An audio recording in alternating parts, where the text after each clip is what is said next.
My greatest inspiration was my dad. I'm a daddy's girl through and through.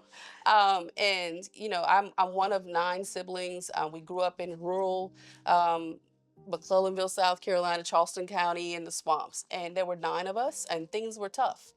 But he always tried to do things with equity, fairness, um, and that's where that sense of that pull towards social justice came from. He always pushed us to read and learn and get beyond just the surroundings that we grew up in.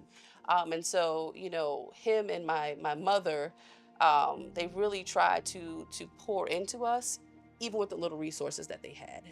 And so my dad used to always call me a troublemaker. I remember in 3rd grade, the first time I got written up is because I felt like a teacher was unfairly punishing a student. I had nothing to do with the situation, but it wasn't right. And in that moment when I brought that note home to my dad and I was terrified, he backed me up.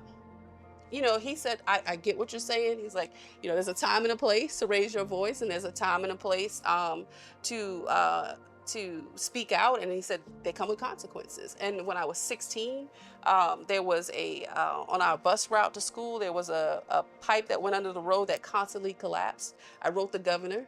And I said, you need to do something about this. And I still have that letter, and they made those road improvements.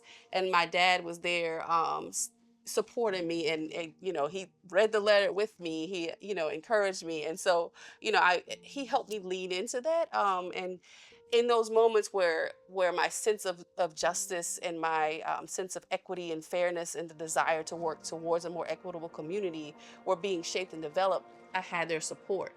And that was critical in shaping my path in my journey. Just because things looked a certain way didn't mean that that's how things had to be. And so having somebody in my corner from the very start saying that that's okay, that's critical in shaping who I am and why I do the work that I do today.